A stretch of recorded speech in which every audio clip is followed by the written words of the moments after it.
He called her unwanted at their own engagement dinner, in front of everyone, with a smile on his face like it cost him nothing.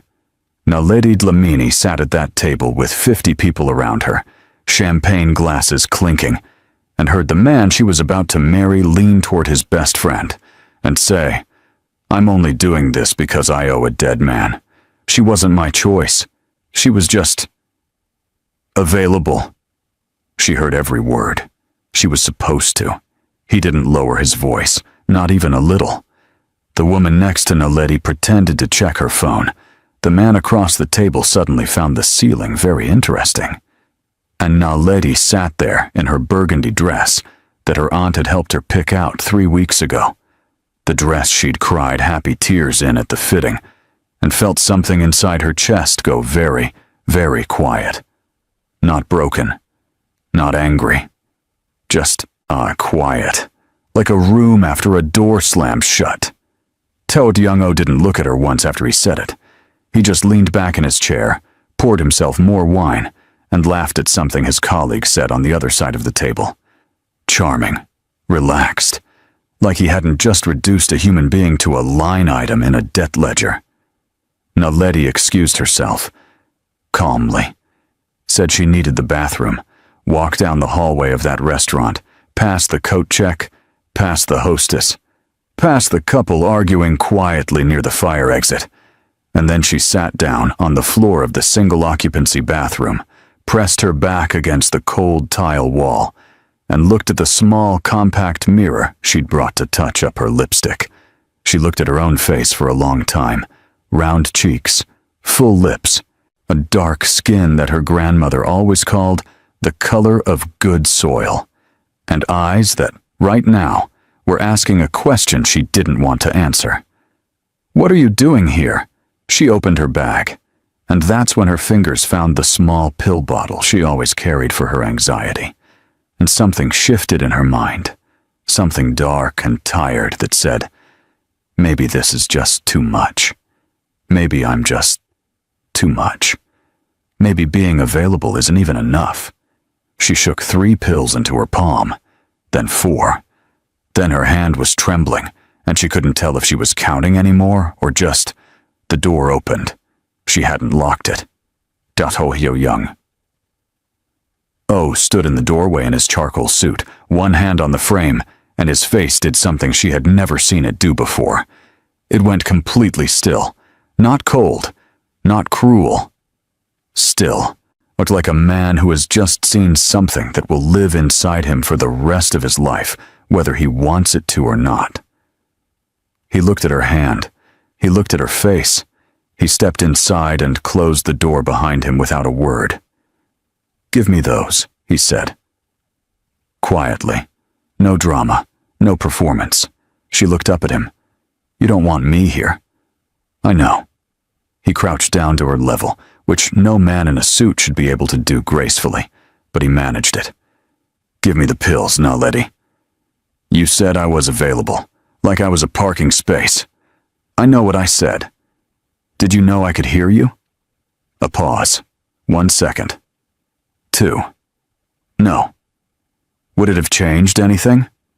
He didn't answer that, but he reached out very slowly and took the pills from her hand, one by one. Not forcefully, just steadily, like a man who had decided in this moment that this one thing was not going to happen. And Naledi let him take them. Not because he deserved to, but because some part of her, the stubborn, persistent, deeply inconvenient part, still wanted to see how this story ended. She didn't know yet that it would end with him on his knees. But we're getting ahead of ourselves. If you're already feeling something heavy in your chest, good. That means you're paying attention. This story is for people who understand what it feels like to be in a room full of people and still feel invisible. If that's you, stay with us. Subscribe, because this channel is where we tell the whole truth about love, the ugly beginning and the hard-won end. And drop a comment right now. Tell us, would you have stayed in that bathroom? Would you have walked out of that restaurant? What would you have done? But now let's go back to the beginning. Because to understand why Tae-young-oh was standing in a restaurant bathroom holding a woman's anxiety pills, you have to understand two things. You have to understand what kind of man Park Soo-hyun was, and you have to understand what kind of world Naledi Dlamini grew up in. Park Soo-hyun was the kind of man who made everyone in a room feel like the most important person there. Not because he was performing it, but because he genuinely meant it every single time. He was Korean, raised in Johannesburg after his family relocated when he was 9, and he moved through the world with a particular kind of ease that came from having learned 2 cultures fluently and somehow become the best of both. He was also Tae-young's closest friend, had been since they were 22 and running together in circles that polite people didn't discuss at dinner parties. Soo-hyun had pulled Tae-young out of situations that should have ended his life twice. Not metaphorically, literally. A man with a gun in Durban. A deal gone wrong in Busan. Soo-hyun had put his own body between Tae-young and consequences more times than either of them ever counted. And in their world, that kind of debt didn't get repaid with money or favors. It got repaid with your word. 3 months before the engagement dinner, Soo-hyun was diagnosed with a stage 4 aggressive cancer that his doctors described with the kind of careful language that meant, essentially, very little time. He called Tae-young to his hospital room on a Tuesday afternoon, and Tae-young sat there in a plastic chair and held the hand of the most unbreakable person he knew, and listened. "Naledi," Soo-hyun said. "My cousin. You know her." Tae-young knew of her, had seen her at a couple of gatherings over the years. Quiet girl, round face, always seemed to be on the edge of rooms rather than the center of them. "I know who she is. Her family," Soo-hyun said, and his voice got tired in a way that had nothing to do with illness. "They've never made her feel like she belongs anywhere. She's been the last option her whole life. Last to be chosen at school. Last in her family's plans. The one nobody fights for." Tae-young didn't say anything. "I need someone to fight for her," Soo-hyun said. "Not just protect her. Fight for her. Make her feel like she was chosen first." "Soo-hyun, I'm not asking you to love her on day 1. His friend's eyes were steady, even if his hands were not. "I'm asking you to give her a real life, a real name, a real place in the world. You have the resources to do that. You have the power to do that." He paused. "You owe me, Tae." There it was. Tae-young had never said no to that phrase in his life, had never had a reason to that felt big enough. He said yes. He went home. He sat in his penthouse apartment and looked at the city lights for a long time. Then he called his lawyer, called his financial advisor, and began arranging the most loveless engagement in the history of human relationships.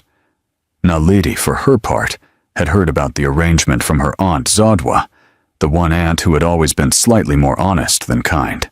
Soo-hyun arranged it before he passed, Aunt Zodwa told her, sitting at the kitchen table with a cup of rooibos tea and absolutely no softening of her voice. Tae-young-oh has agreed. He's a serious man with serious money and serious connections. You should say yes. "Does he know what I look like?" Naledi asked. Her aunt paused, which was its own kind of answer. "Auntie, he knows who you are, Naledi." "That's not what I asked." Zodwa sipped her tea. "You're 28 years old. You have your degree. You're a good person. Not every story starts with fireworks." Naledi looked around the small living room she'd grown up in, the peeling corner near the window, the furniture that had been old when she was a child, the photograph of Soo-hyun on the side table, taken at his university graduation, grinning like someone who expected the world to be kind to him and mostly found that he was right. She thought about what Soo-hyun had told her once at a family barbecue when she was 25 and feeling particularly invisible. She'd been standing near the drinks table watching her prettier cousins absorb all the sunlight in the yard, and Soo-hyun had materialized next to her with a plate of meat and said, very casually, "You know you're the most interesting person here, right?" She'd laughed. "You're the only one who thinks so." "I'm the only one who bothered to check," he'd said. She missed him every single day. She said yes to the arrangement. And so here they were, post-bathroom, post-pill scare, post-whispered cruelty, and post-quiet rescue. Two people bound to each other by a dead man's wish and about 7 layers of mutual resentment. Tae-young drove her home that night in silence, not the comfortable kind, the kind that has a whole conversation inside it that neither person wants to start. When he pulled up outside her aunt's house, he sat for a moment with both hands on the wheel. "I shouldn't have said what I said," he offered finally. "No.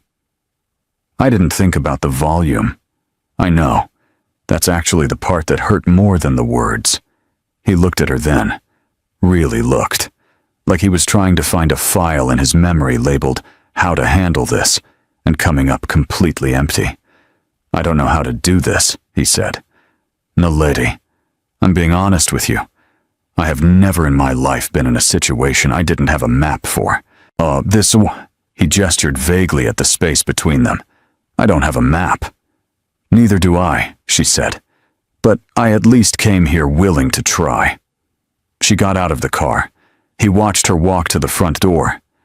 And for the first time since Soo-hyun's funeral, Tae-young felt something that wasn't grief or obligation. He wasn't sure what it was yet. He drove home faster than he should have. 2 days later, he came to her aunt's house in the morning, not with flowers, not with a dramatic speech, with a folder.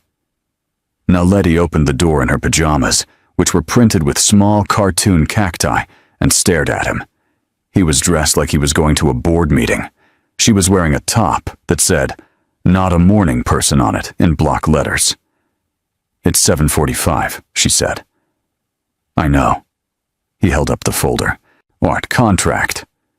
"You came to give me a contract at 7:45 in the morning. I thought it would be better to have everything clearly stated. No misunderstandings." He paused. "Can I come in?" She stepped aside. He walked into the living room, sat down at the small table, opened the folder, and spread the pages out with the practiced efficiency of a man who communicated best through paperwork. Naledi sat across from him. She read in silence.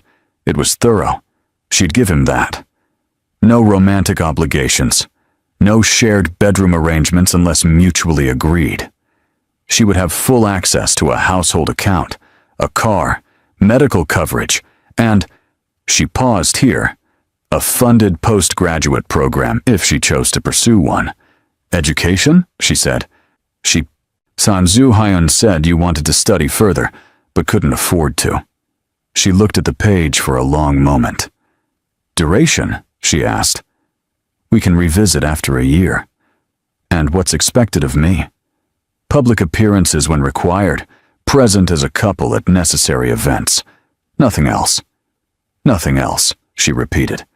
"Nothing you're uncomfortable with." She looked up from the pages.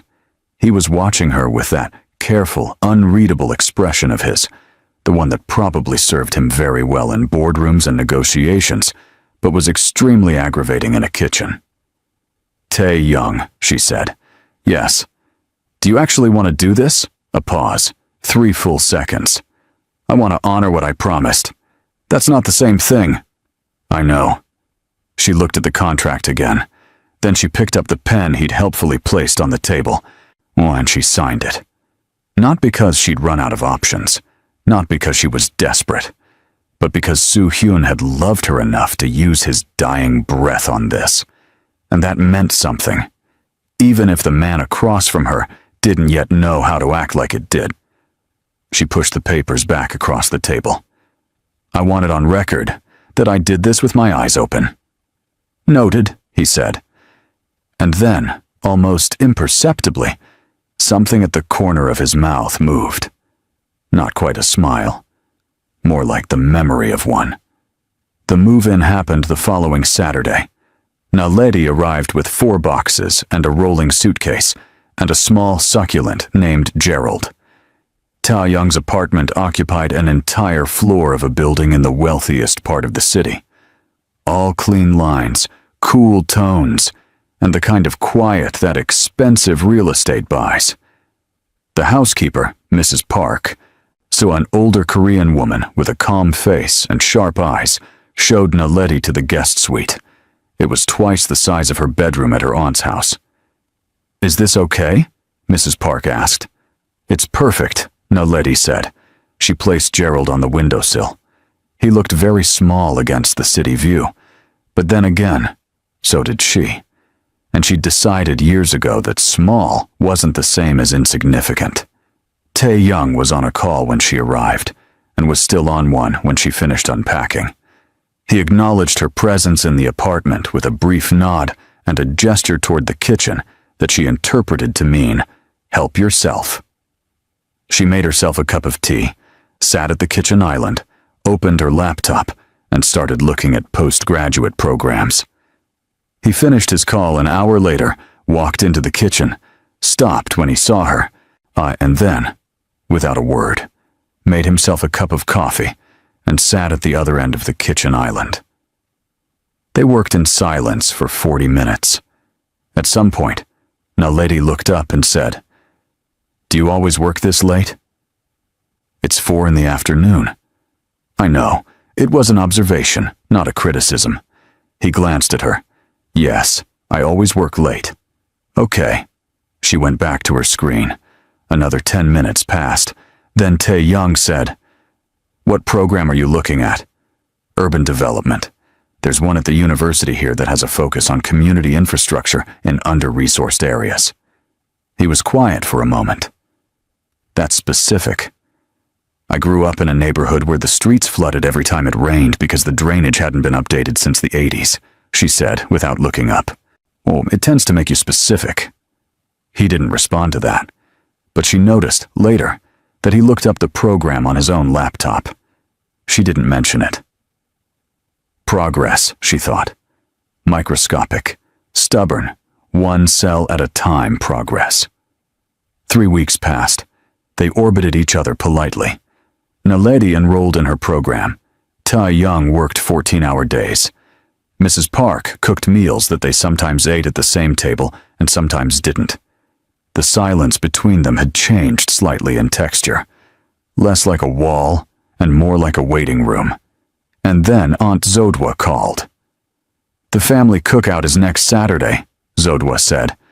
"Your grandmother wants you there, and she wants to meet the husband." "He's not my husband yet." "The fiancé, then. Whatever he is. She wants to see him." Naledi relayed the message to Tae-Young that evening. He was on the couch reading something on his tablet. He looked up. "A family cookout." "Yes. How many people?" "Probably 40.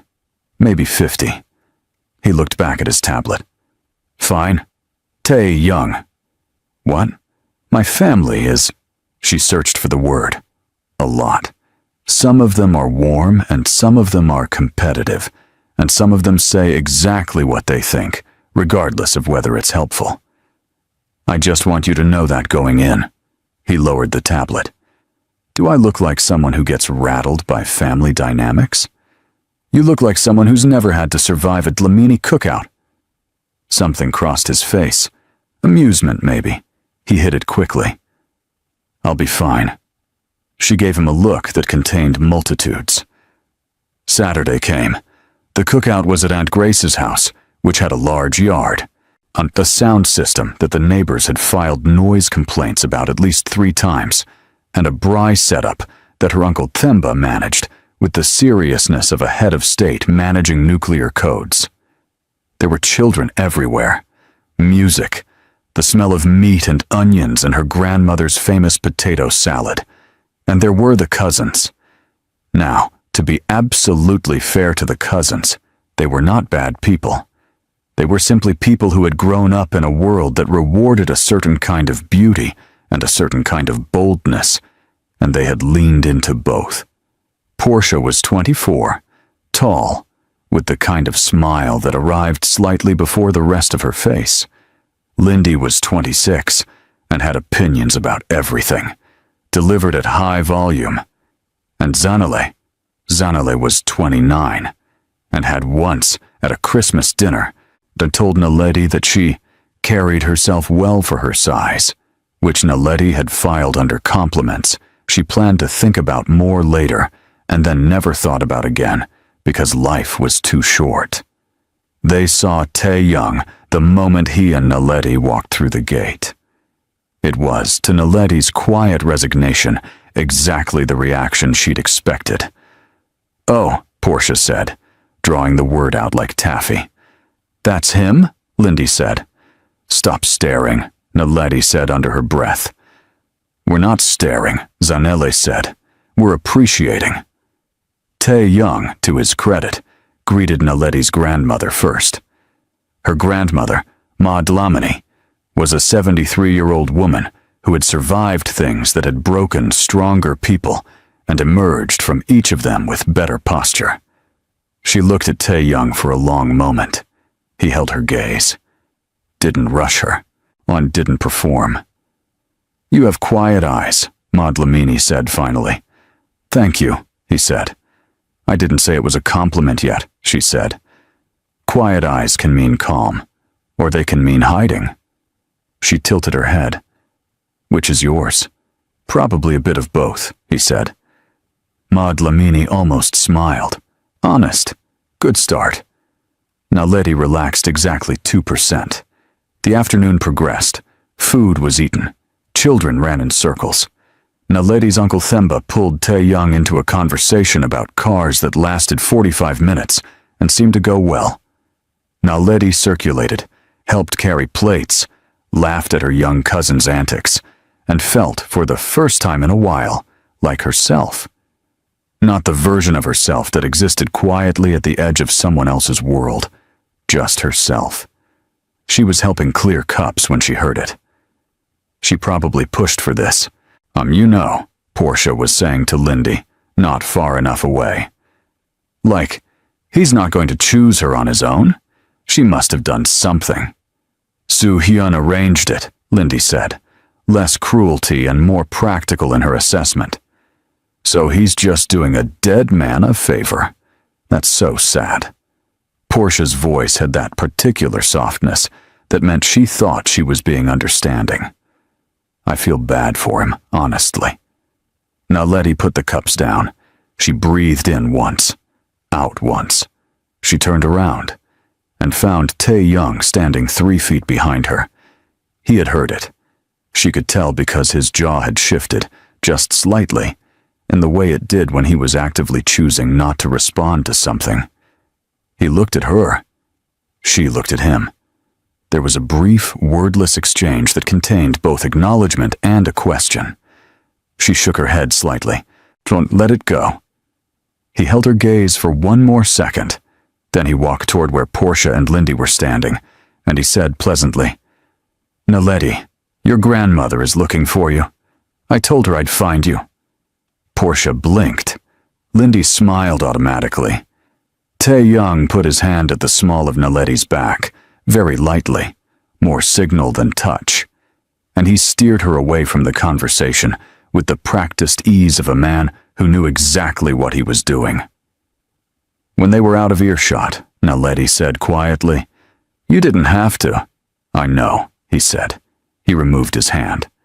"Your grandmother actually is looking for you, by the way. That part wasn't a lie." She looked at him sideways. "Thank you." He didn't respond, but he walked with her.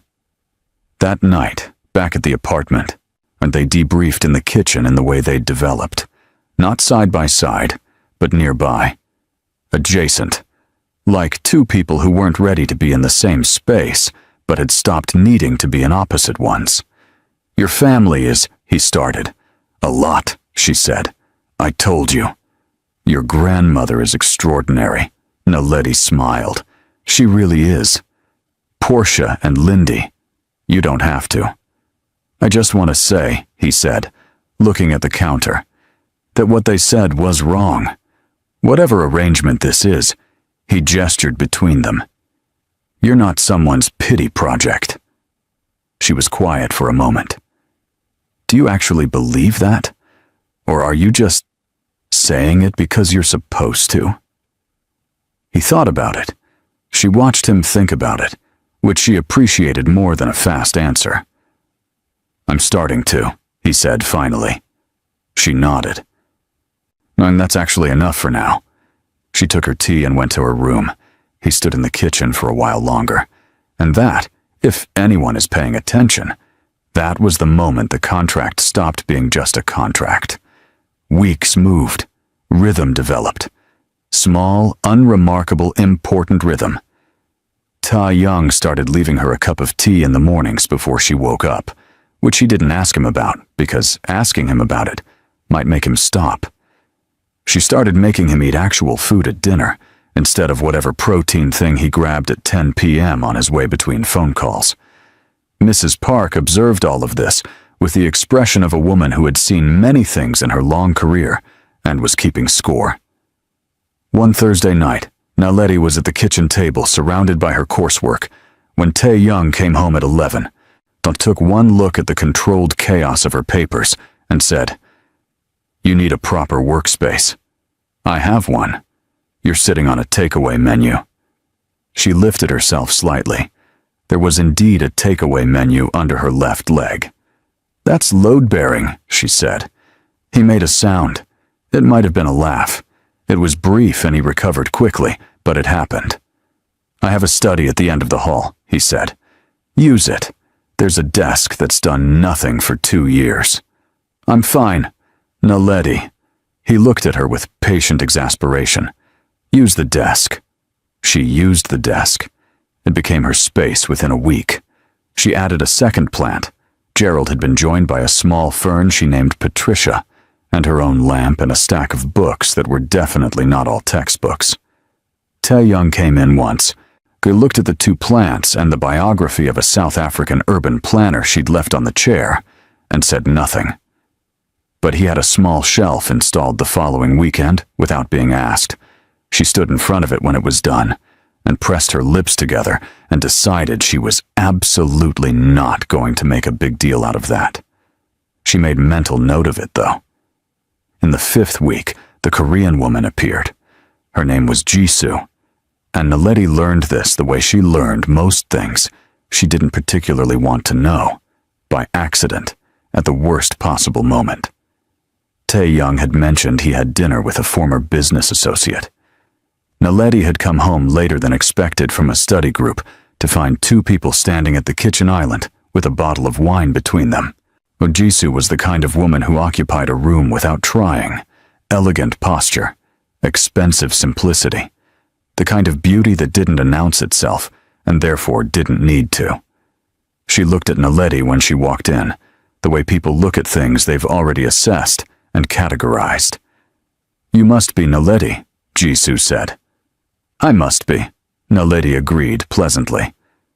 Tae-Young had straightened slightly when she walked in, almost imperceptibly, but she was learning to read his almost imperceptibles. "Naledi, Jisoo and I are old friends," Jisoo said smoothly.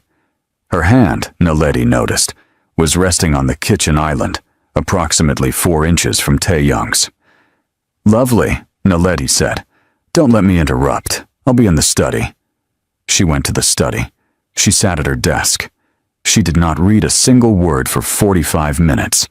Jisoo left at 10:30. Naledi heard the door. She waited 5 minutes. Then she went to the kitchen to make tea. Tae-Young was still there. He was rinsing the wine glasses with the focused attention of a man doing something with his hands, so he doesn't have to do something with his face. "Who is she?" Naledi asked, calmly. "Someone I knew before the engagement." "Knew how?" He put the glass down, turned around. "We were involved for about 8 months. It ended before Soo-hyun, before everything." "Does she know about us?" "Yes." "Does she accept it?" A pause. "She says she does." "And you?" Naledi asked. "Do you still—" "No," he said, flat. "No hesitation on that one. Whatever it was, it's done." Naledi looked at him for a moment. Then she made her tea and went back to the study. So she sat with Patricia the fern and Gerald the succulent and her tea, and thought about the word done, and how different it sounded depending on who said it, and whether their eyes moved when they said it. His eyes hadn't moved. She catalogued that, and tried not to feel the particular warmth it produced. It was around this time that Desmond came into the picture. He was in her urban development program. Tall, with a quiet confidence that came from competence rather than performance. He'd grown up in a township outside Durban and was writing his thesis on reclamation infrastructure in post-displacement communities. He and Naledi had been paired for a group presentation, started meeting for study sessions, and discovered somewhere between municipal water tables and displacement policy that they found it very easy to talk to each other. Not romantically. Not in the beginning. Just humanly. The way you talk when someone listens to what you're actually saying instead of waiting for you to stop so they can talk. "You light up when you talk about this stuff," Desmond told her one afternoon, over coffee near the campus library. "I just think cities should work for everyone," she said. "You said that to the professor, like you were going to fight him if he disagreed." "I was ready to," she said. And he laughed. And she laughed. And it felt uncomplicated in a way that very little else in her life did right now. She mentioned him to Tae-young in passing. Study partner, group project. Tae-young nodded and said nothing notable. But he noticed. Naledi came home one evening talking about something Desmond had said about a case study, and Tae-young, who had been half reading a report, put it down. Quietly. And watched her talk. She was using her hands. Her face was animated in a way it wasn't always in this apartment, a way that it had been, actually, at the cookout with her family, a way he was only beginning to recognize as what she looked like when she wasn't carefully managing herself. He didn't say anything, but something moved in his chest, something that felt unpleasantly like displacement. He picked his report back up and read the same paragraph 4 times. Meanwhile, Portia was not finished. In the 6th week, Portia arrived at the apartment uninvited. Invited, it turned out, by Naledi's Aunt Zodwa, who had given her the address, with the stated justification that family should know where family lives. Naledi opened the door to find her cousin standing there in a dress that was technically appropriate for a Sunday afternoon, and practically designed as a declaration of war. "Cousin," Portia hugged her with genuine-seeming warmth. "I brought cake." "You hate baking," Naledi said. "I bought cake," Portia corrected, "from that nice Korean bakery." Naledi stepped back and let her in. Tae-young was in the living room. Portia saw him and immediately redistributed her weight in a way that managed to be both casual and calculated. "Tae-young," she said, smiling. "I've heard so much about you." "Portia," he said, politely. Nothing more. Naledi made tea.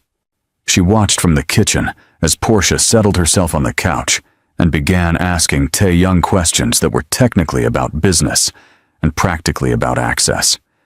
He answered with the measured civility of a man who had dealt with more genuinely dangerous people than this before breakfast, and found this only mildly inconvenient. At some point, Portia laughed very loudly at something, and her hand landed on Tae-young's arm and stayed there about 3 seconds longer than social convention required. Naledi set her teacup down on the counter. Tae-young looked at Portia's hand on his arm.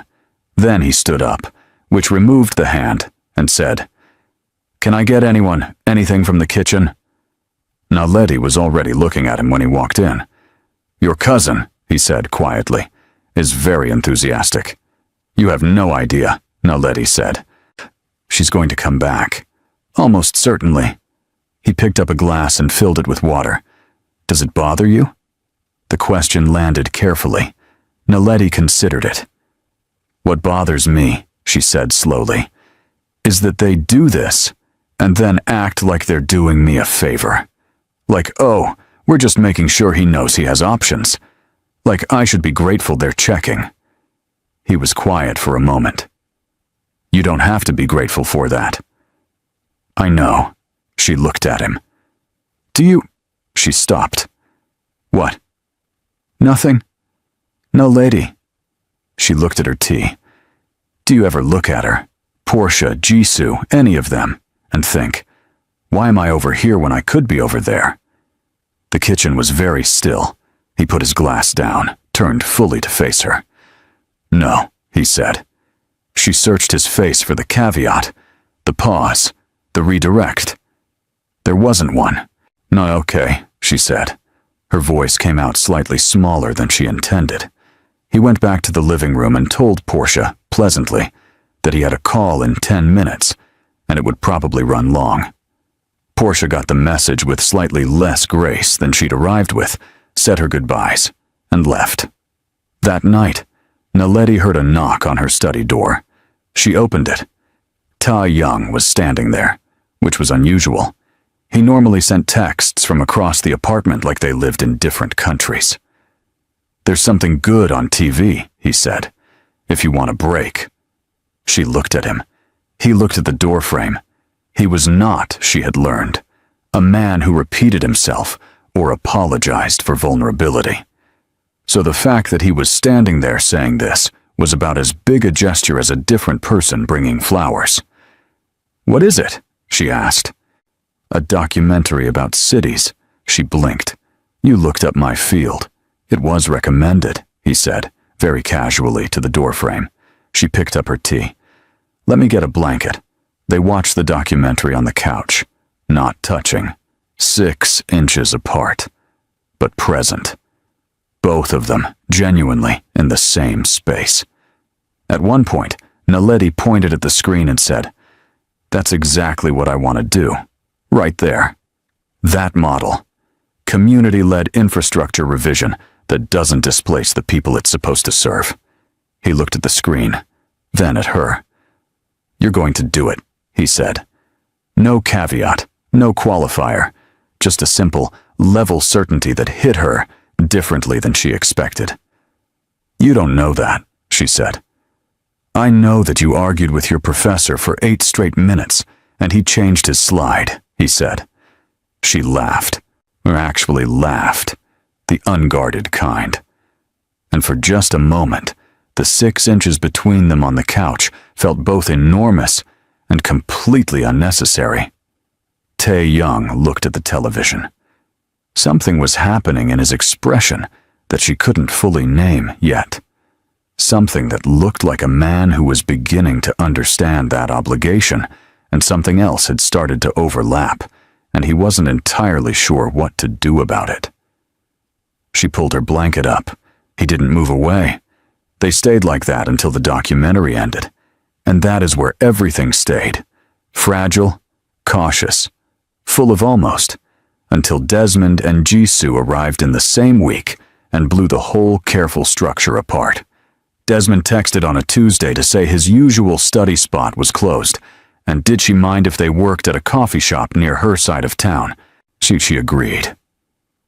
It was a perfectly ordinary afternoon of thesis notes and terrible campus coffee until Tae Young walked past the window.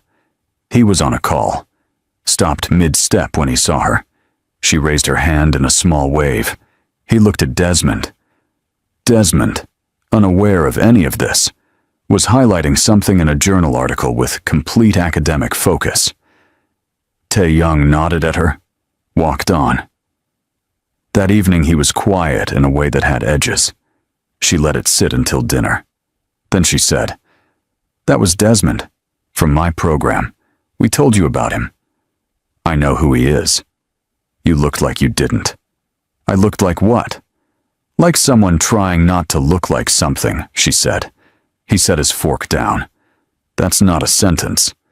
You know what I mean. He likes you, Tae Young said. Flat.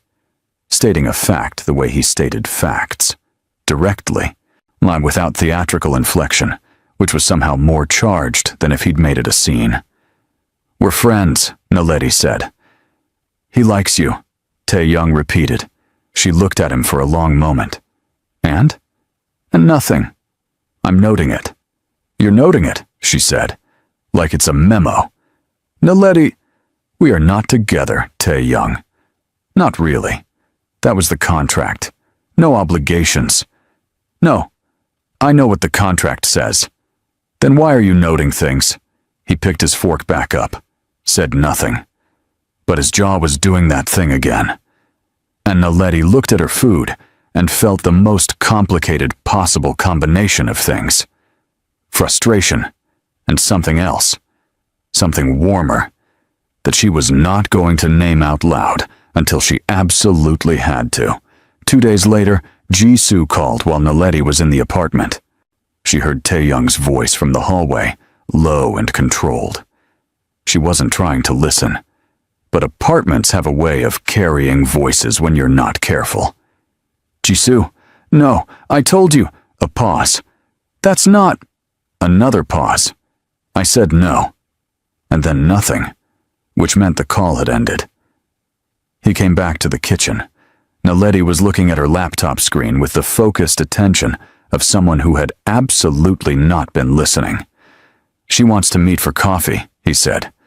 You don't have to explain yourself to me, she said. I'm not explaining myself. I'm telling you. She looked up. Is there a difference? He thought about it. Yes, he said. There is. He sat down. I'm not meeting her. Okay, Naledi said. Not because of the contract, he added. The kitchen was very quiet. Okay, she said again, softer this time. She went back to her screen. He made coffee. But the air between them had changed in a way that couldn't be changed back, which is sometimes how the most important things happen. Not with announcements, but with small declarations that mean everything and cost everything, and neither person is quite ready to receive yet. Naledi Dlamini had come into this arrangement, believing she was the one with nothing to lose. She was beginning to understand she'd been wrong about that. 3 days after the Jisoo phone call, Tae-young did something that had no contractual basis whatsoever. He came to her university, not to pick her up, not because anything had gone wrong. He appeared at the entrance of the postgraduate building at 4 in the afternoon, carrying 2 cups of coffee, wearing his work clothes, while looking completely out of place among the students with their backpacks and their noise, and he texted her. Outside. Brought coffee. You mentioned you had a long afternoon. She stood in the corridor and read that text 3 times. Then she went outside. He handed her the cup without ceremony. She took it. They stood there for a moment in the late afternoon sun, both of them looking at a reasonable patch of sky rather than at each other. You didn't have to come here, she said. I was nearby. The office is on the other side of the city.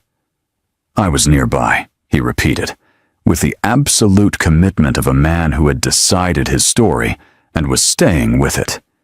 She took a sip of the coffee. It was exactly right. She'd mentioned once in passing that she didn't like it too sweet. He'd filed it somewhere and retrieved it accurately, and she wasn't going to make a thing of that. She made a thing of it internally. Desmond came out of the building 5 minutes later, stopped when he saw Tae-young, and the 2 men looked at each other with the specific, calibrated politeness of people doing rapid assessment. Desmond, Naledi said. This is Tae-young. Tae-young. Desmond. They shook hands, said the correct words. Desmond glanced at Naledi with an expression that was simultaneously supportive and slightly apologetic, the way a good friend looks at you when they understand a situation better than you want them to. I'll see you Thursday, Desmond said to her. Then to Tae-young. She's the best in the program, just so you know. He walked away before Tae-young could respond. Tae-young looked at Naledi. He does that intentionally, he said. Does what? Says something decent about you, and then leaves before you can react. She blinked. You got all of that from one sentence? It's a good strategy, he said, and there was something in his voice that sounded almost like grudging respect, which she found absolutely hilarious and also somehow made everything worse. They drove home together in a silence that had warmth in it for the first time. That warmth lasted 4 days. Then Zanele called a family dinner. Not a cookout, a dinner at a restaurant. For Naledi's mother's birthday, which Naledi had genuinely forgotten because her mother had a habit of announcing her birthday the way weather systems announced themselves. Suddenly, and with the expectation that you were already prepared. The restaurant was nice, round tables, soft lighting. About 15 family members arranged around 2 pushed-together tables, which meant there was nowhere to hide and no sightlines to avoid. Tae-young came. He sat beside Naledi. He ate. He answered questions from uncles with the patience of a man who had negotiated things far more complex than uncle questions. He complimented the food. He laughed, just briefly, at something Naledi's young cousin Thabo said. Thabo was 8 and had decided that Tae-young was, and this is a direct quote, the most serious person I've ever seen, and wanted to know if he was ever not serious. Sometimes, Tae-young said, when no one's watching. Thabo stared at him. That's suspicious. Yes, Tae-young agreed. It is. Thabo nodded with great solemnity and went back to his food, apparently satisfied with this answer. And Naledi was biting the inside of her cheek to keep her face straight. And then Zanele, across the table, said with the tone of someone sharing a helpful observation. Naledi, Desmond texted you earlier. I saw the notification when you left your phone on the table. The table had a small pause. Tae-young's water glass paused its journey to his mouth. Thank you, Zanele, Naledi said pleasantly. I'll look at it later. Is Desmond the one from your program? Her mother asked, with a mother's complete unawareness of what she was walking into. You mentioned him a few weeks ago. Study partner, Naledi said. He's very attentive, Zanele said. For a study partner. Zanele, Naledi said. I'm just saying. You really don't have to. But Zanele had the expression of a woman committed to her course. I just think it's nice that Naledi has someone she can, connect with. On her level. The words landed with the precision of something that had been aimed. On her level. Naledi held very still. Her mother looked confused. One of the aunts looked uncomfortable, and Tae-young set his water glass down. What level would that be? He asked. Quiet. Measured. The kind of quiet that has teeth you only see when it opens. Zanele blinked. She hadn't expected direct engagement. Just, common experiences, shared background. It can be hard when people are from different backgrounds, he said. I didn't mean anything by it. I know, he said. And then, with the absolute conversational precision of a surgeon, he said, Naledi is the most capable person in her postgraduate program. Her professor referenced her research in a faculty meeting last week. She is building a career that will outlast every conversation at this table. I think the question of who is on whose level has already been answered. Complete silence. Naledi was looking at her plate with the expression of someone experiencing several conflicting emotions simultaneously and not sure which one should win. Thabo, from the end of the table, said cheerfully, What's a faculty meeting? And the table breathed again. Naledi didn't look at Tae-young for the rest of dinner, not because she was upset, but because if she looked at him right now, she was going to do something embarrassing with her face, and she had enough self-respect to prevent that. On the way home, she said, You didn't have to say that. I know. People are going to talk. They were already talking. She looked out the window. The city moved past, lit up and humming. How did you know about the faculty meeting? Mrs. Park overheard you on the phone to your professor and told me. Mrs. Park is a spy. Mrs. Park is efficient, he said. There's a difference. She pressed her lips together. Outside, a traffic light turned green.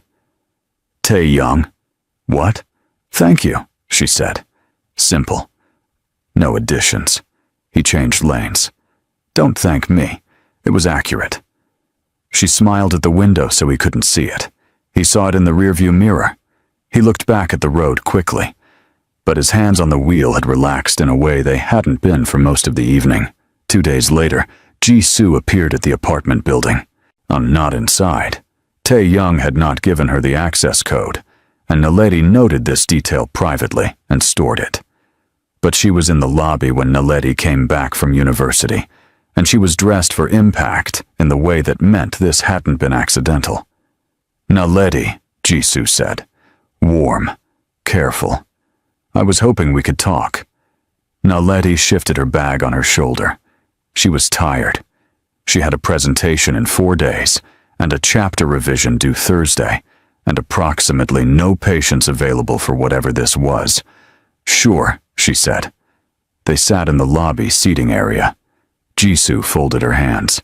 She had the posture of a woman who had rehearsed this. I want to be honest with you, Jisoo said, because I think you deserve honesty. That's a sentence people usually say before they say something they think will hurt, Naledi said. Jisoo paused. Not Tae-young and I have history. Long history. I know how he thinks. I know what he does when he's uncomfortable, and what he does when he's interested, and the difference between them. She looked at Naledi directly. He's doing the contract because of Soo-hyun. That's real. But whatever he feels now, it's still about obligation. He's a man who honors his word at the expense of his own happiness. I know that. I've seen it. Naledi was quiet. I'm not your enemy, Jisoo said. I didn't say you were. She stopped. I don't want either of you trapped. That's considerate, Naledi said. Though I notice this particular consideration is pointing in a specific direction. Jisoo looked at her.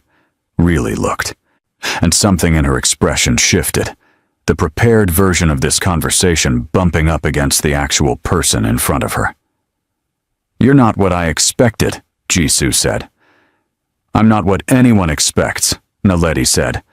I've had enough time to stop finding that upsetting. She stood up. For what it's worth, I'm not trapped. Whatever I'm doing it with my eyes open. She picked up her bag. Thank you for the honesty. She went upstairs. She sat on the edge of her bed for a long time. The thing was, Jisoo wasn't entirely wrong. That was the problem with people who knew someone well. They had data. Real data. And Naledi had spent enough years being the last option to understand the way obligation and affection could look identical from the outside, while being completely different from the inside. She heard Tae-young come home an hour later, heard him move through the apartment, kitchen, study, back to the living room. Then, after a moment, a knock on her door. Jisoo was here, she said before he could speak. He stopped. I know. The desk security told me. She was thorough, said what she came to say. He came into the room and sat in the chair near her desk, the one that had become, over weeks of small domestic normalcy, slightly his chair in her space. What did she say? Naledi looked at him. She said you honor obligation over happiness, that what you're doing here, this, she gestured between them in the same way he had, months ago, is Soo-hyun, not you. He was quiet. Is she right? Naledi asked. She was right, he said. Past tense. How far past? He thought about it for a moment. Then he said, the night at the restaurant, the bathroom. She waited. I went after you because I didn't want something to happen, he said. But when I got there and I saw you, it stopped being about obligation in about 4 seconds.